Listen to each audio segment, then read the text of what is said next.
আসসালামু আলাইকুম সবাইকে স্যামস ইয়াম্মি কিচেনে স্বাগত। শীতের মৌসুমের আজ চতুর্থ পর্ব নিয়ে হাজির হয়েছি। আজকে আমি সুইস রোল পিঠে বানাবো। আর এটা দেখতে মনে হচ্ছে যে খুব কঠিন, বাট আদৌ এটা কঠিন না, খুব সহজ। চলুন শুরু করি। প্রথমত আমরা গুড় নিয়েছি, খেজুর গুড়, এবং ততটাই পরিমাণ নারকেল কুচি নিয়েছি এবং এটাকে এখন ভালো মতো করে মিশিয়ে নেব। অনবরত নাড়তে থাকবো।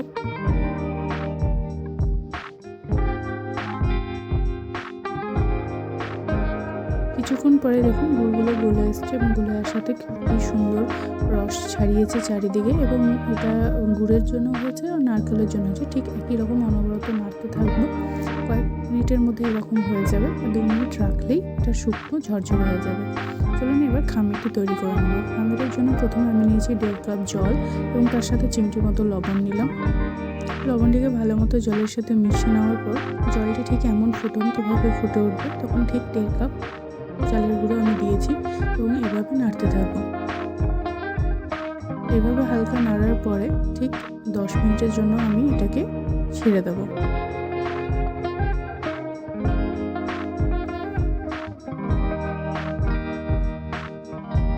দশ মিনিট পরে দেখুন খুব সুন্দরভাবে এটা মুঠো হয়ে আসছে এবং এটাকে আমি খামির বানিয়ে নেব ভালো মতো। ঠিক এমনভাবেই হবে। এবার এটাকে আমি 2টো লেচি মতো কেটে বেলুন দিয়ে ঠিক এমনভাবে করতে থাকবো এবং যে কোনো শেপ হলেই হবে ফার্স্টে। ঠিক দেখুন এরকম আমি পাতলা মতো রেখেছি, আপনারা এরকম রাখতে পারেন, এটাই ভালো মতো সেদ্ধ হয়ে যাবে।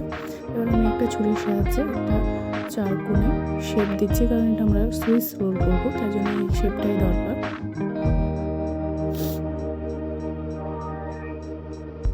এবং চারিদিকে বাকি আটাগুলোকে আমি সরিয়ে নিচ্ছি।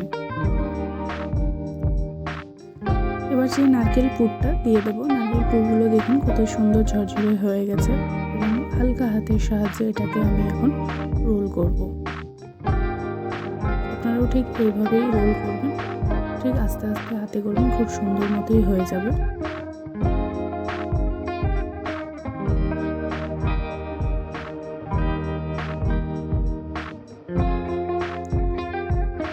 রোল হয়ে আসলে আঙুলের সাহায্যে এই চারদিকটা মুখটা এইভাবে ঠিক এমন করে নেব যেন না পুরগুলো বেরিয়ে আসে। এবার আমি পাতিলের ওপরে এটাকে বসিয়ে দিলাম, এই জালি ব্যবহার করেছি, এবং তার উপরে আমি ঢাকনা দিয়ে দিলাম 10 মিনিটের জন্য। 10 মিনিট পরে দেখুন কি সুন্দর হয়ে এসছে। একদম দেখেই মনে হচ্ছে যে পুরো সেদ্ধ হয়ে গেছে।